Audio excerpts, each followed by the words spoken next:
Bonjour à tous, bienvenue sur Liberty TV, voici les titres de l'actualité. Une assurance soleil, est-ce possible? Certains tours opérateurs vous proposent en effet de modifier vos vacances si le temps sur votre lieu de destination n'est pas ensoleillé. Thomas Cook, le géant du tourisme britannique, vient d'annoncer des pertes de près de 25 millions d'euros pour les 3 derniers mois. EasyJet a annoncé de son côté une progression constante avec plus de 5 millions de passagers transportés en juillet 2011. Et on terminera avec un tour en Égypte du côté de la plus ancienne pyramide du pays menacée de destruction. Madame, monsieur, bonjour et bienvenue dans l'édition de votre journal. Que faire si vos vacances sont gâchées par la pluie? Certains tours opérateurs vous proposent désormais des garanties soleil, une sorte d'assurance qui vous assure d'avoir du beau temps lors de vos vacances. Et si le soleil n'est pas au rendez-vous, les vacanciers peuvent tout simplement changer ou modifier leur réservation.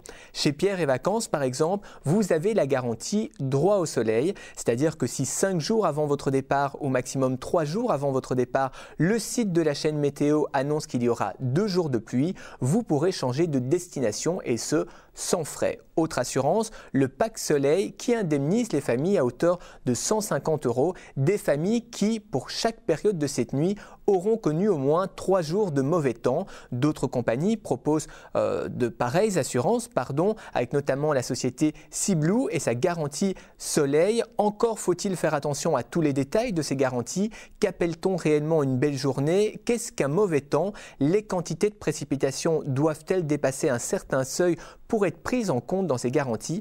Tant de questions auxquelles vous trouverez les réponses chez votre tour opérateur s'il vous propose une telle garantie. Thomas Cook, le géant du tourisme britannique, vient d'annoncer des pertes de plus de 35 millions de dollars, soit près de 25 millions d'euros pour les 3 derniers mois. Les événements du premier semestre 2011, tels que les révolutions arabes et dans le Moyen-Orient, n'ont donc pas épargné les affaires du géant britannique. Le management de Thomas Cook, qui a subi plusieurs changements ces derniers temps, veut repositionner le groupe en améliorant son image et ce repositionnement passe aussi par la révision de sa flotte ainsi que l'amélioration de sa politique tarifaire et l'offre de ses produits. Prochain bilan financier à la fin de l'année.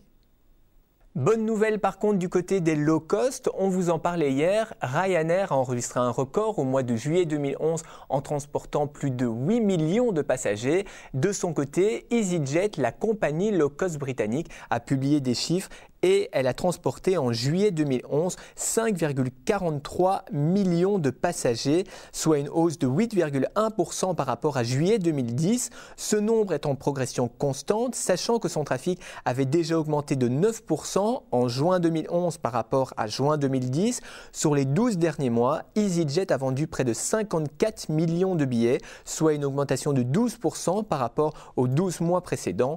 Parallèlement à ces chiffres encourageants, EasyJet a annoncé qu'elle souhaitait relier prochainement Paris à Tel Aviv.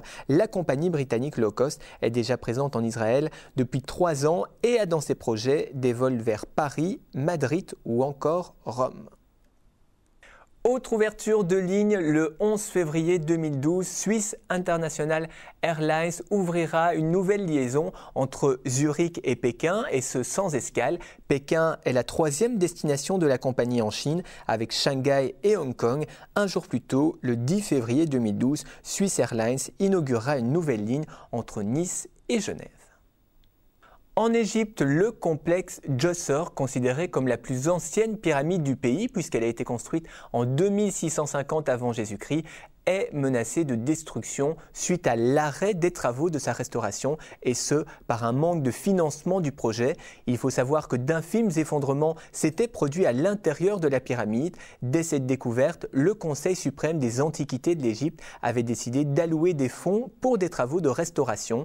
Les soulèvements populaires du début de cette année ont obligé l'Égypte à réduire ses dépenses et le secteur du tourisme a perdu près de 2 milliards de dollars, soit 1,4 milliard d'euros suite à ces événements et révolutions, une économie qui tente donc de se refaire au fil des semaines. C'est ici que se termine votre journal du tourisme. Je vous remercie évidemment pour votre fidélité constante. On se quitte dans quelques instants sur des images de Madère. Le temps pour moi de vous rappeler notre site web www.libertytv.com/tv, un site sur lequel vous retrouvez toutes les informations touristiques, l'actualité, qu'elle soit belge, française ou internationale. Vous retrouverez également la météo, sans oublier ce journal que vous pourrez revisionner 24 heures sur 24 grâce à nos vidéos. Je vous souhaite une excellente suite des programmes. On se retrouve évidemment demain, même heure, même chaîne. Et on se quitte sur de sublimes images de Madère. Belle évasion sur Liberty TV.